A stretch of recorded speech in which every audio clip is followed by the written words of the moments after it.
Afternoon, everybody. Today we're going to be discussing a little more of, how shall we say, the downfall of the Romanov Dynasty. Now, it's already been covered, talked about how Tsar Nicholas II wound up abdicating the throne in Russia in March of 1917. What we haven't gone into is what led up to that. For one, the war was being managed horribly from day one. I mean, just the troops were not trained well. They were sending a whole bunch of untrained peasants against the well-trained German soldiers. That was one. Another factor was that the troops were not prepared well in terms of equipment. This was something that happened. This is true. It was very common for the First World War on the Russian front. A lot of times the guys would show up. You think you're going to get new uniforms, you're going to get your rifle, and you're going to, do your duty. But they get there and their commanders say, your uniforms, they're out there in the field on the men who are already dead.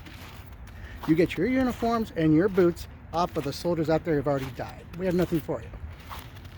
And many times, and I brought this up when comparing it to the movie Enemy at the Gates, where it shows in the beginning where it says, this man has a rifle, this man has a clip. When that man dies, you pick up the gun and shoot. That was absolutely true for the First World War. Absolutely true. Because there was one battle called the Battle of Lake Narok. It was right around the time of Battle of Verdun, where the Russians were trying to take pressure off of the French. And the Russian Second Army was sent in to attack the Germans, and 24,000 of their men didn't even have guns. And talk about mismanagement. Everything was going bad. And then the Tsar decided to go out and try to lead the army, who had zero military experience, no idea how to lead an army, anything like unto it, and it got to where he was out there, he really didn't inspire much. Meanwhile, he left his wife in charge.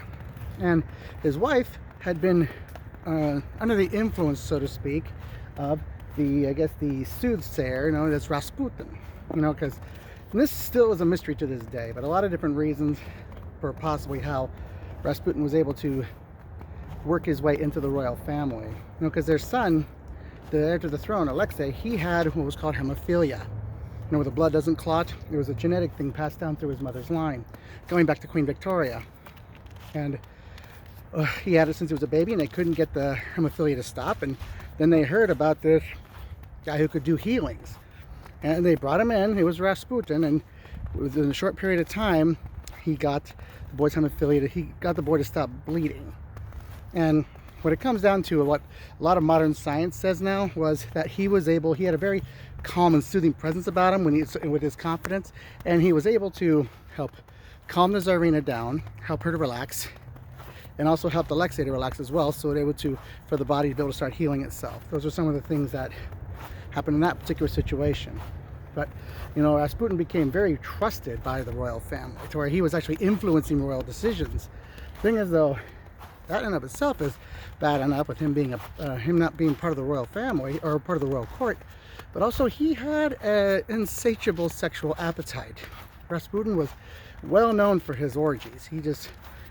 Rumor had it that he wound up having some form of sexual relationships with half the women in Petrograd, which is what they changed the name of St. Petersburg to in 1914.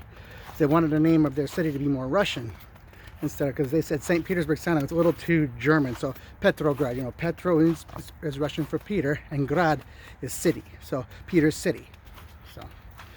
And Rasputin was a little too influential, to where he was actually affecting decisions, as was mentioned. And here the Tsar feels he has to go out to the front to deal with the problems out there, to help inspire the men or whatever, get the war going, make himself a big warlord, trying to at least. And he left the running of the government in charge of his wife, who was under heavy influence from Rasputin. And the policies were being made. She was counseling him on everything, and putting down removing every single minister in the Russian government who didn't like Rasputin. That was a condition of them keeping their jobs, that they had to be nice and friendly to Rasputin, because the public opinion was horribly against the Rasputin and the Tsarina, because based on Rasputin's severe promiscuity and the fact that he's in so close with the royal family, of course, where the rumors go from there. Everyone was believing that the wife of the Tsar is having sexual relations with this,